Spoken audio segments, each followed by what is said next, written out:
Hey everybody, this is Special Training's workout day for Friday, October 30th. Hope you are all set for Halloween tomorrow.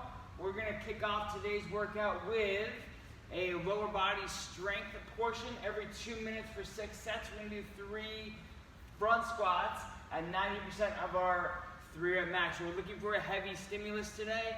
Okay, this will be challenging for us. Okay, and should leave us feeling like we worked hard in the legs today. So a couple of things you can keep in mind for our front squat. Our elbows are going to be parallel to the ground, so the bar can be in our fingertips for that. This will enable us to keep our chest upright as we squat today. When we are squatting for our front squat, hips and knees unlock. We come down below parallel. We're trying to keep our hips underneath our shoulders versus behind our shoulders. This will help keep our chest and torso vertical so that the bar doesn't roll off as we ascend from our front squat. We don't pitch forward at all. Try to lead with the elbows by pushing back against the bar with your hands. So your hand is pushing the bar closer to your collarbone as you ascend from that front squat. Be explosive today, be aggressive today. From here, we're going to go into a 10-minute AMRAP. This is a bit of a chipper. We have a bit of a surprise for you in this AMRAP. The coach will let you know during the AMRAP. Okay, so you won't really know until you're in the workout. You're going to have to deal with a bit of the unknown, okay, and then stick with it. So 10-minute AMRAP. We're starting with 50 wall balls into 50 one-arm alternating dumbbell snatches, into 50 calories on the rower for males, 40 for females. Then in the time remaining of that 10-minute window, you're doing as many burpees to a plate as you can. So for example, if that 50-50-50 takes me 7 minutes, I have 3 minutes to do as many burpees to plate as I can. Movement-wise, for the wall ball, we're looking for you to be an arm's length away from the wall, hands on the southern half. It's helpful to hold the ball by your face versus by your chest to make sure that your chest does not drop as you squat with the ball. Squat, press. So we're looking for points of performance to be hips below parallel, ball hits the target each time, either on the wall or on the post.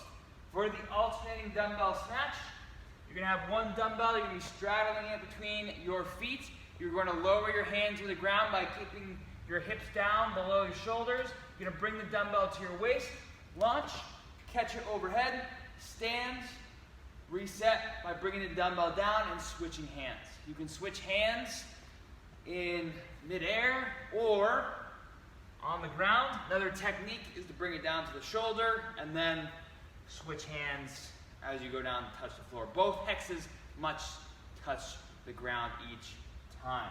As you're following down the dumbbell, be sure that your hips are following it down too. That way, you're not getting all the motion from here and sacrificing our spine shape for the sake of going maybe faster or easier, if you will. On the rower, we're looking for a consistent pace. Okay, you're not going to win it on the rower, but we're looking for you to be sustainable on the rower. What that means is you're finishing each stroke, okay, all the way. So you're making sure your knees are straight and almost locked at the end of your stroke. Maybe pause for a second to ensure that's happening. Then release the arms, hinge back over.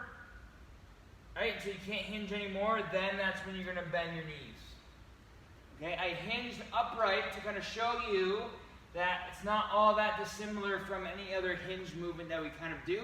This is to separate trunk motion from hip and knee motion. That way your lower back or just back in general doesn't get tired from bending and straightening, bending and straightening.